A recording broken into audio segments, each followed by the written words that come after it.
തുറവൂർ താലൂക്ക് ആശുപത്രിയിൽ തീപിടുത്തം. ആശുപത്രിയുടെ സ്റ്റോർ റൂമിലാണ് തീപിടുത്തമുണ്ടായത്. ഫയർഫോഴ്സ് എത്തി തീ നിയന്ത്രണ വിധേയമാക്കി.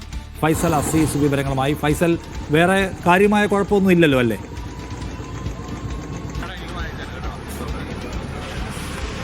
നിഷാദ്, വേറെ പ്രശ്നങ്ങളൊന്നുമില്ല. ഫയർഫോഴ്സ് എത്തി തീ പൂർണ്ണമായും അണച്ചിട്ടുണ്ട്. അതായത് ഇന്ന് രാവിലെ 10 മണിയോടുകൂടിയാണ് തുറവൂർ താലൂക്ക് ആശുപത്രിയുടെ 3ാമത്തെ നിലയിൽ തീപിടുത്തമുണ്ടായത്. മരുന്നുകളും മറ്റ് സാനിറ്റൈസറുകളും ഒക്കെ സൂക്ഷിച്ച നിലയിലായിരുന്നു തീപിടുത്തം. അവിടെ AC യിൽ നിന്നുള്ള ഷോർട്ട് സർക്യൂട്ടാണ് തീപിടുത്തത്തിന് കാരണമെന്നാണ് പ്രാഥമിക നിഗമനം. ഏകദേശം 1 കോടിയോളം രൂപയുടെ നഷ്ടം കണക്കാക്കുന്നതായാണ് ആശുപത്രി അധികൃതർ അറിയിച്ചിരിക്കുന്നത്. ഏതായാലും ചേർത്തലയിൽ നിന്നും അതുപോലെ അരൂരിൽ നിന്നുമുള്ള ഫയർഫോഴ്സ് യൂണിറ്റ് സ്ഥലത്തെത്തി തീ പൂർണ്ണമായും അണച്ചിട്ടുണ്ട്. രോഗികളൊക്കെ മാറ്റുകയും ചെയ്തിരുന്നു. നിഷാദ്.